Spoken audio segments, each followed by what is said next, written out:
Bom, pessoal, essa é a primeira aula que a gente vai ver, tá? Que eu vou gravar. É uma videoaula sobre ecologia e esse assunto de ecologia ele é bastante importante. Ele é um dos que mais caem nas provas do Enem.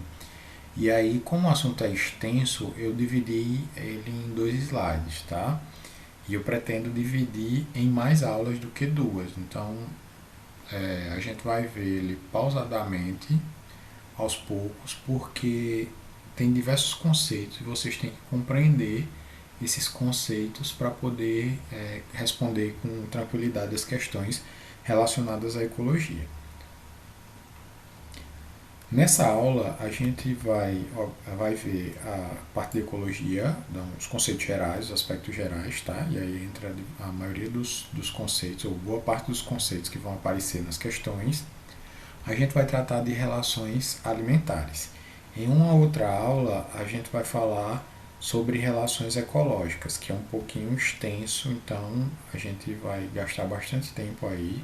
Na verdade, não gastar, né? A gente vai usar bastante tempo para poder aprender sobre relações ecológicas. E no final, responderei algumas questões. Tem algumas questões também entre os assuntos, então, vez ou outra, quando eu terminar um tópico ou tiver uma questão interessante sobre um determinado tópico que passou, eu vou voltar para que a gente faça a atividade.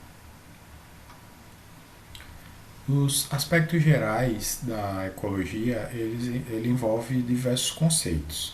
O primeiro conceito que a gente vê é o de ecossistema. Tá? Os ecossistemas eles reúnem componentes bióticos, que são aqueles componentes vivos, e componentes abióticos. Muitas vezes a gente deixa passar essa questão dos componentes abióticos, mas é necessário a gente entender que o ecossistema ele é formado pelos dois.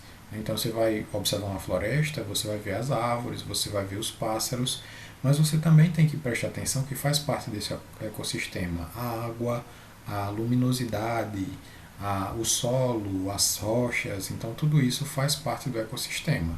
Então, biótico, componentes vivos e abióticos, componentes não vivos. Existe também o conceito de habitat, o habitat. Tá? Esse conceito ele corresponde ao ambiente onde cada espécie vive. Então, por exemplo, se a gente for considerar onça pintada, o habitat dela é o Pantanal. Tá? Se a gente considerar a girafa, o habitat dela são as savanas. Então, cada animal ele tem o seu local de origem no globo terrestre. Ok? E aí, esse local onde ele vive é chamado de habitat. O nicho ecológico ele é diferente do habitat. O nicho ecológico ele é um conjunto de atividades que uma espécie realiza. Por exemplo, os comportamentos, o modo de reprodução, a época que ele caça, o turno que ele caça, se ele é noturno, se ele é diurno, tá? Se ele vive na copa das árvores, se ele vive no solo. Então, tudo isso, todas essas características, ela faz parte do nicho ecológico. E é importante a gente saber que habitat é diferente de nicho ecológico. Habitat trata só do lugar onde um determinado ser vive. E o nicho ecológico é todo o conjunto, ele é multidimensional, ele envolve diversas atividades relacionadas ao determinado ser vivo. Tá? Bom, eu separei uma imagem para vocês verem aqui com alguns conceitos. Tá? Essa primeira aqui, o primeiro quadrinho, trata de espécime. Espécime é quando é um indivíduo de uma determinada população. Aí eu chamo de espécime. É diferente de espécie. Espécie é o nome dado a todos os indivíduos com aquelas características. Espécime é como se eu pegasse um organismo dentro de uma população. Aí ele é um espécime. A gente tem um conceito de população, que é um conceito simples. A gente, às vezes, quando fala em população, a gente lembra logo da população humana, tá? Mas todos os seres que são de uma mesma espécie e vivem em uma determinada região, eles são uma população. Essas populações, quando elas somam-se a outras populações, a gente tem uma comunidade. Então, por exemplo, a gente pode considerar uma comunidade, para a gente entender o que é uma comunidade, basta olhar para a nossa cidade. Nossa cidade, de modo geral, ela é uma comunidade, porque eu tenho diversas populações vivendo naquele local. Então, por exemplo, população de árvores, né, e cada uma com sua espécie. Então, são diversas populações de árvores ali, com diversas populações de insetos, tá? Diversas populações de cães, de gato. Então, essas populações juntas, elas vão formar a comunidade. As comunidades juntas, por sua vez, vão formar um ecossistema. E aí, além das comunidades, o ecossistema, como a gente já viu antes, ele tem também os componentes abióticos, que são aqueles componentes que não são vivos. Existe um termo chamado de ecótono, tá? Que vocês podem ver na ecologia. Ecótono, a gente chama de ecótono uma área que é o limite, uma passagem entre dois ecossistemas. Então, por exemplo, se vocês observarem a imagem aqui da direita, vocês vão ver a vegetação de restinga, que é um ecossistema, e tem uma área de manguezal, tá? Que é um outro ecossistema. Então são dois ecossistemas diferentes, separados por uma região, com características bem típicas, tá? Vocês observam aqui já que a vegetação do ecótono ela é diferente, ela nem é igual à vegetação do manguezal, nem é igual à vegetação de restinga. Tá? Ela vai ter uma característica própria. Muitas vezes até seres diferentes podem habitar nessa região do ecótono. Nem seres que são típicos de manguezal, nem seres que são típicos da restinga. Então é uma área bem interessante para diversos estudos, porque tem características próprias. Além dos ecossistemas, né, os ecossistemas de modo geral, eles vão formar biomas.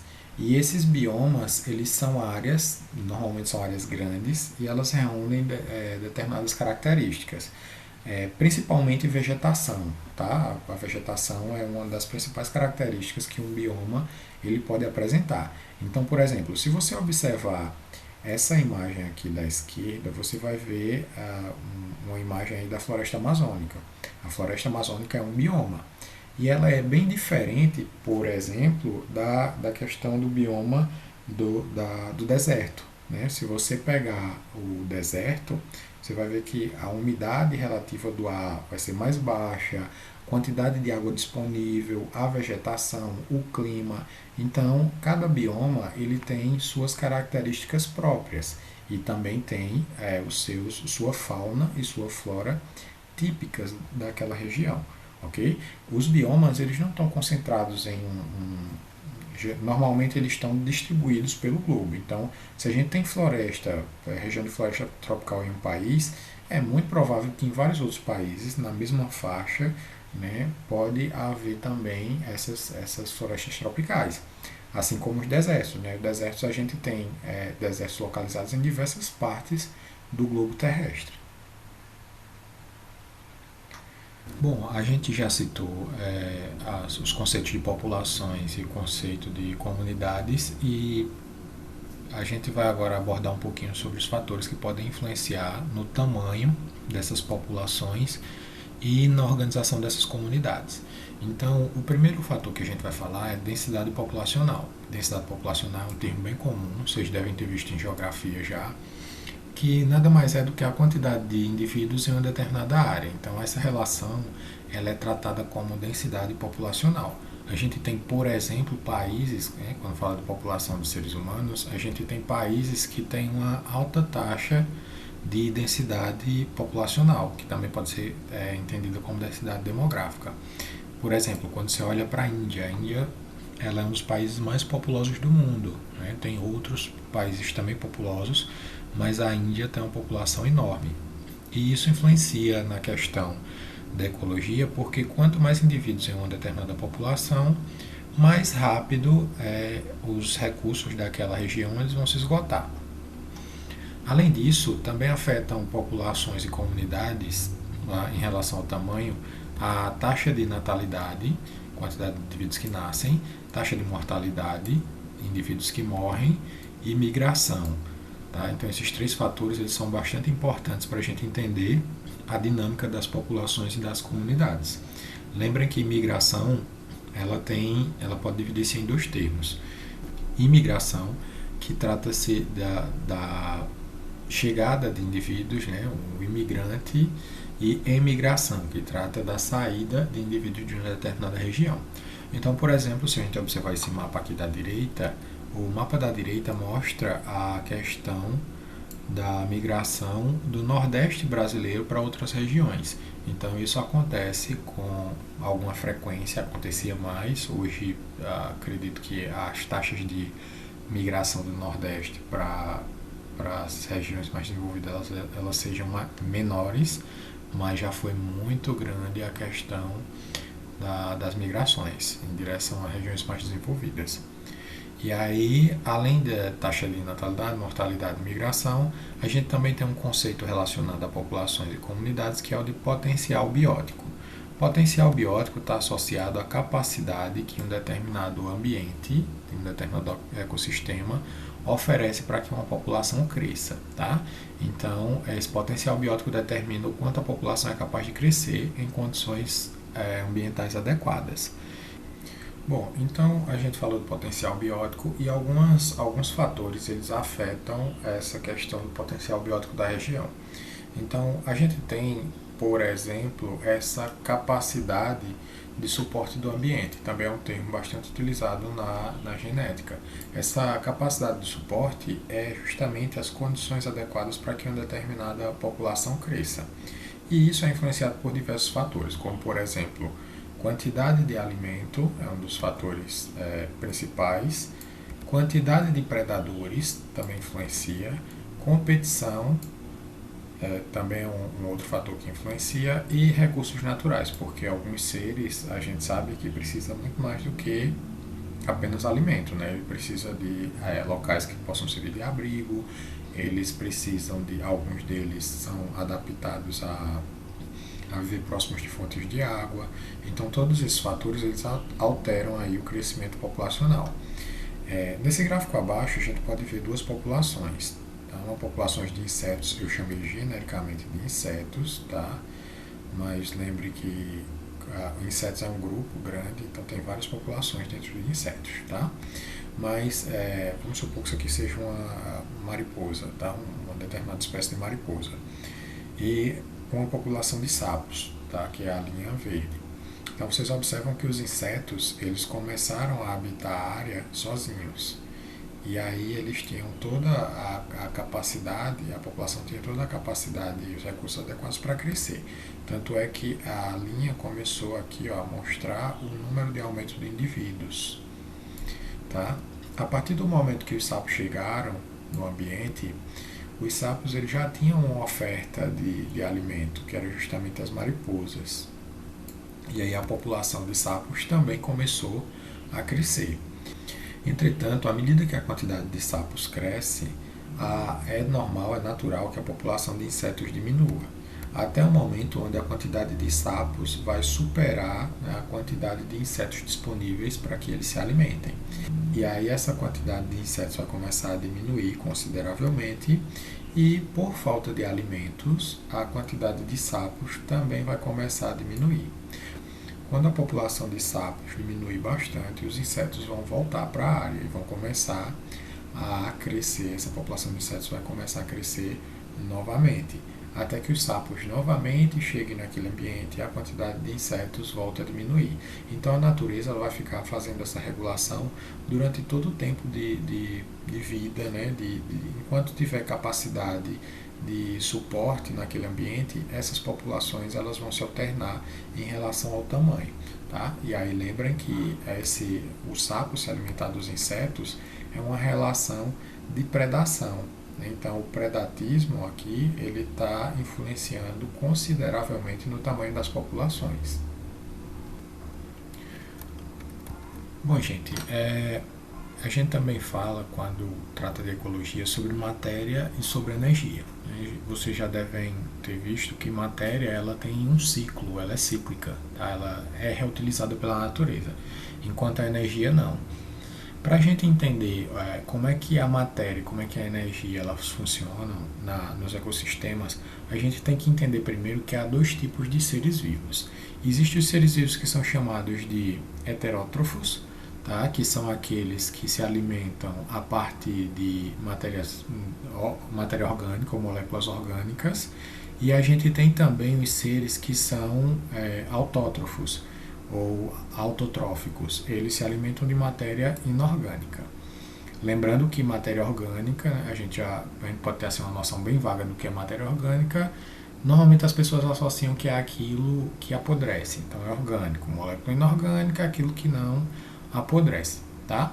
Então, um jeito bem assim superficial de tratar essa questão do orgânico e inorgânico, porque quando a gente trabalha a questão de química orgânica, por exemplo, a gente sabe que o orgânico, o principal elemento que tem na matéria orgânica é o carbono, tá?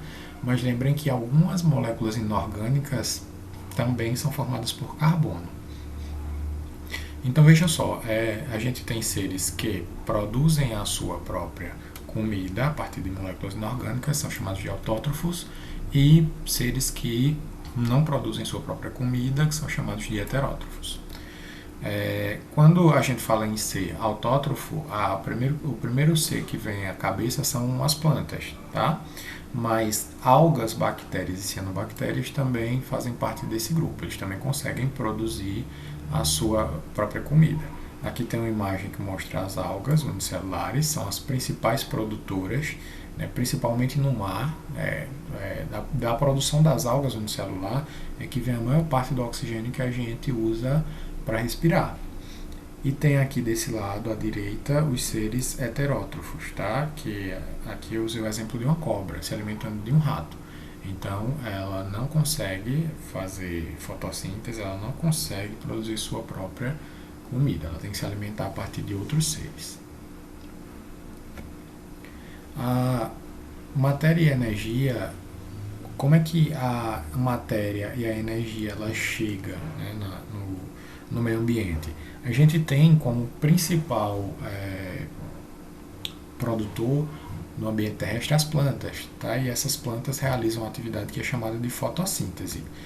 Todo mundo aqui já ouviu falar em fotossíntese. Fotossíntese consiste na conversão de gás carbônico e água em glicose, tá? E esse fenômeno ele ocorre na presença de luz. Por isso a palavra fotossíntese tem essa palavrinha aqui, foto, está relacionado à luz. Além da fotossíntese, tem também a quimiossíntese, mas a quimiossíntese não precisa da luz para poder ocorrer.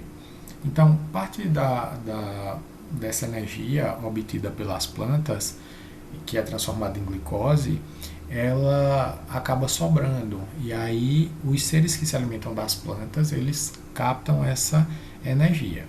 Se a gente for observar a questão da fórmula, né, da fotossíntese, a gente observa aqui direitinho que tem CO2, tá? CO2 tem carbono, entretanto, não é uma substância orgânica, é uma substância inorgânica, tá? Tem o H2O, que todo mundo sabe que é água, e aqui a gente tem glicose, tá? Que é o que a planta usa para realizar as suas atividades.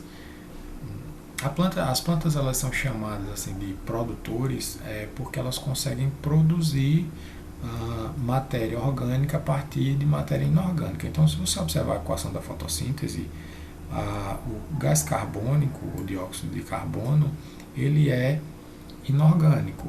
E aqui desse lado a gente já tem compostos orgânicos. Então veja que a planta ela consegue converter moléculas inorgânicas, por exemplo, o gás carbônico e a água, em molécula orgânica, como a glicose.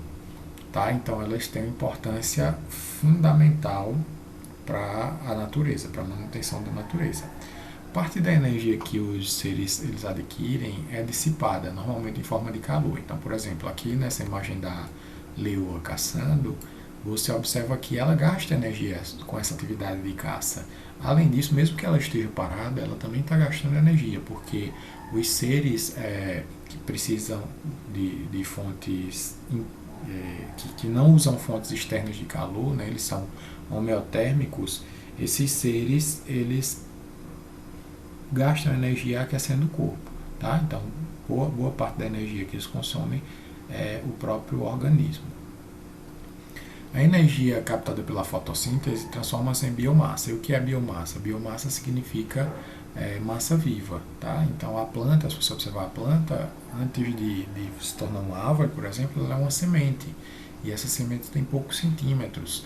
E a árvore, ela tem uma quantidade de massa viva enorme, se você for comparar com a semente, tá? Então isso é que a gente chama de biomassa. Veja que aqui o tópico falou de fotossíntese. Isso porque, como a gente viu, a fotossíntese é que é capaz de converter o dióxido de carbono em glicose, tá? Que consegue produzir aí matéria orgânica a partir da matéria inorgânica. E lembre que a biomassa é formada prioritariamente por matéria orgânica, tá? Os seres produtores acumulam energia em forma de compostos químicos. Então, dentro do organismo dos seres produtores, o que vai ser formado lá são compostos químicos. Tá? Quando fala em energia, a gente lembra logo de energia elétrica, entretanto, compostos químicos também ter essa capacidade de guardar energia. Podemos dividir os seres, no geral, na natureza, em níveis tróficos.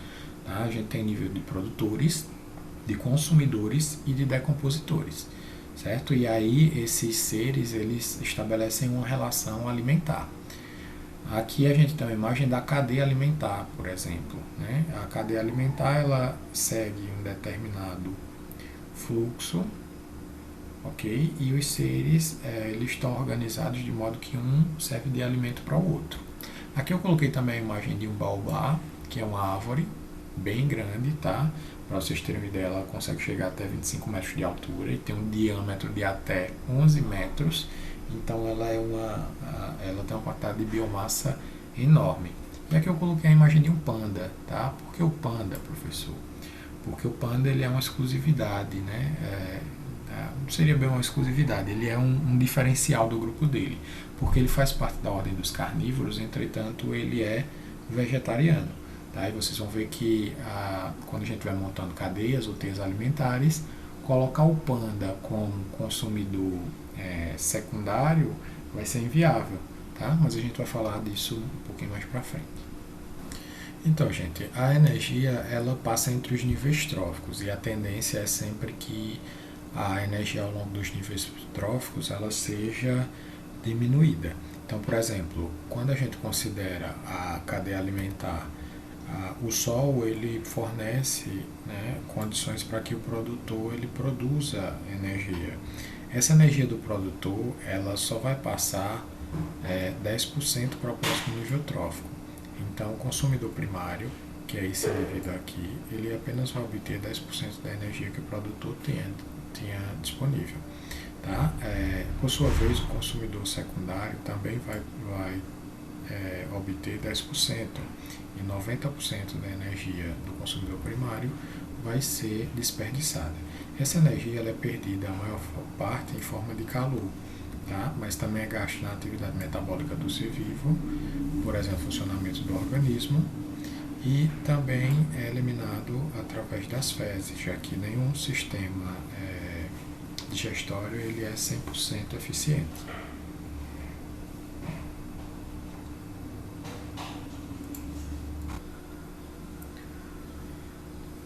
A gente vai falar um pouquinho sobre as cadeias alimentares, tá? Cadeias alimentares elas são bem simples, a gente já viu lá um exemplo, inclusive nos slides anteriores. Ela tem um fluxo unidirecional, tá? Onde eu tenho um início e tenho um fim para essa cadeia alimentar, e os seres eles estabelecem relação de alimentação.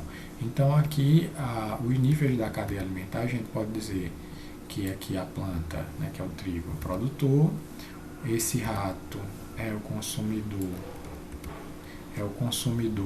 primário, tá? A gente chama de consumidor primário ou consumidor de primeira ordem, e a cobra, consumidor secundário ou consumidor de segunda ordem. Aqui os fungos e as bactérias são os decompositores, que têm um papel bem importante na natureza, tá? Eles vão ser os responsáveis por devolver as substâncias inorgânicas da natureza. Então ele desmancha o corpo dos outros organismos e transforma isso em substâncias inorgânicas que vão adubar o solo e vão fazer parte do organismo de outros seres no futuro. Além das cadeias alimentares, a gente também tem teias alimentares. As teias alimentares, elas são a representação mais fiel do que acontece na natureza, porque se você observar uma floresta, por exemplo, a gente não tem um animal só que serve de alimento para o outro. Às vezes, um único animal ele é alimento de várias outras espécies, tá? E é isso justamente que a teia alimentar ela representa. Na teia alimentar, a gente tem a interação entre diversos níveis tróficos, tá? E um componente pode pertencer a mais de um nível trófico. Então, observem aqui esse exemplar de teia alimentar. Aqui eu tenho milho. Milho é o produtor. Tá? Tem um rato aqui, um camundongo, comendo o milho. Então, ele vai ser o consumidor primário. Tenho aqui um caracol comendo milho. Também é consumidor primário. Então, veja que aqui na teia alimentar, diferente da cadeia, eu tenho dois indivíduos que são consumidores primários. Lá na cadeia, eu não tenho como ter esses dois indivíduos. Ok? Também é uma coisa interessante a gente observar que, por exemplo, o pássaro que está aqui no centro. O pássaro, ele é consumidor primário. Consumidor primário. Se, por acaso, ele comer diretamente o milho, tá? Mas se o pássaro comer o caracol, ele deixa de ser consumidor primário e passa a ser consumidor secundário. Por quê? Porque o milho vai servir de alimento para o caracol, e aí o caracol é consumidor primário, e o caracol serve de alimento para o pássaro. E aí o pássaro nessa ocasião aqui, ele vai ser consumidor secundário. Agora, se ele se alimentar diretamente do milho, ele será consumidor primário. Ok? A mesma coisa acontece aqui com o homem. Ele pode ter dois níveis diferentes, tá? Ele pode ser consumidor primário, quando ele se alimenta diretamente do milho, e ele pode ser consumidor terciário, quando ele se alimenta do pássaro. Então veja só, o milho produtor, caracol consumidor primário, pássaro consumidor secundário e o ser humano consumidor terciário nessa situação. Então vocês observam que cada ser aqui ele pode ter mais de um nível trófico, ok? Bom, então a gente vai falar um pouquinho também sobre as pirâmides ecológicas. As pirâmides ecológicas elas servem para expressar a quantidade de indivíduos. Então, por exemplo, se a gente observar essa pirâmide aqui na esquerda, a pirâmide ela tem um formato convencional, um formato de pirâmide, e aí ela tem uma base. Essa base da pirâmide representa os produtores, que aqui são 2.000 pés de capim. A gente tem o segundo quadro aqui, representa os consumidores primários, que são bois. Eu tenho 600 bois, número de indivíduos. E eu tenho um terceiro quadro em cima, que mostra 50 homens. E aí eles são correspondentes aos consumidores secundários. Perceba que nem sempre a pirâmide, principalmente a pirâmide de número, nem sempre ela tem o formato de pirâmide. Então esta aqui da direita, se vocês observarem, ela não tem formato convencional, onde eu tenho representando aqui 10 carvalhos, são 10 árvores, tá, que servem de alimento para 30 esquilos, que servem de alimento para 5 águias, tá, 5 aves. Então a pirâmide de números ela representa a quantidade de organismos, quantidade de indivíduos. Lembrem sempre que a base da pirâmide são os seres produtores. Além das pirâmides ecológicas de número, a gente tem pirâmides de biomassa, tá? E também pirâmides de energia. A biomassa, como o próprio nome diz, representa a massa viva, né, daquele determinado nível trófico. Então eu tenho aqui primeiro 1.500 kg de milho, que servem para alimentar 150 kg de galinha, que servem para alimentar 20 kg de raposa. Desse outro lado, a gente tem uma pirâmide, que é a pirâmide de energia. E aí a pirâmide de energia segue o mesmo princípio das outras. E eu tenho aqui a medida de energia, normalmente ela é dada em quilocaloria por metro quadrado por ano. Tá? Então eu posso dizer que uma árvore ela produz 2.500 quilocalorias por metro quadrado por ano, que serve para alimentar 1.000 quilocalorias por metro quadrado por ano de insetos, que serve para alimentar 250 quilocalorias por metro quadrado por ano de pássaros. Um detalhe importante, essa pirâmide aqui de energia, ela não pode adotar um formato de pirâmide invertida. Então isso aqui, ela não vai acontecer com a pirâmide de energia. Por quê? Porque a gente sabe que a energia ao longo da cadeia alimentar, ela sempre diminui, ela nunca aumenta. Então a pirâmide ela não pode ter o formato de pirâmide invertido, no caso da pirâmide de energia. As outras podem sim apresentar formatos de pirâmide invertido. Bom, como eu havia dito para vocês, a gente vai responder algumas questões durante as aulas, tá? E a primeira é uma questão do Enem de 2017, que diz assim: ao percorrer o trajeto de uma cadeia alimentar, o carbono, elemento essencial e majoritário da matéria orgânica que compõe os indivíduos, ora se encontra em sua forma inorgânica, ora se encontra em sua forma orgânica. Em uma cadeia alimentar composta por fitoplâncton, zooplâncton, moluscos, crustáceos e peixes, ocorre a transição desse elemento da forma inorgânica para a orgânica. Em qual grupo de organismos ocorre essa transição? Então, a questão ela quer que você diga como é que ocorre, né? Qual organismos fazem essa conversão da forma inorgânica do carbono para a forma orgânica. A gente já viu lá na fotossíntese que o gás carbônico que participa da fotossíntese é que se transforma em glicose. Então, o carbono que estava no gás carbônico começa a participar da molécula de glicose. E é essa justamente a transição, o mecanismo de transição do carbono. E se a gente está falando em fotossíntese, a alternativa aqui que responderia a questão é justamente os organismos que fazem fotossíntese. Aí a gente já consegue eliminar. Peixes não fazem fotossíntese, então eles não são a resposta. A mesma coisa com crustáceos, moluscos. Aí você olha para zooplâncton, essa palavra zoo está relacionada com animal. E os animais não fazem fotossíntese, então o zooplâncton também não é. Só nos resta aqui o fitoplâncton, que é a resposta correta. O fitoplâncton são organismos que têm capacidade de realizar fotossíntese.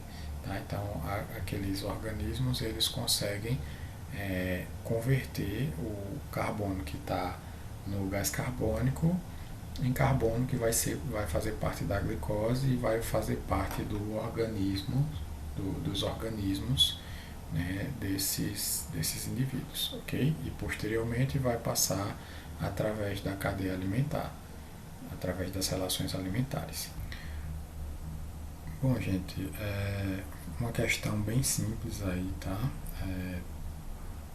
Espero que vocês tenham gostado da aula e espero que vocês utilizem esse tempo de quarentena para estudar, né? Ano de vestibular e a gente precisa estar sempre exercitando a mente, né? Para fazer os vestibulares, ok?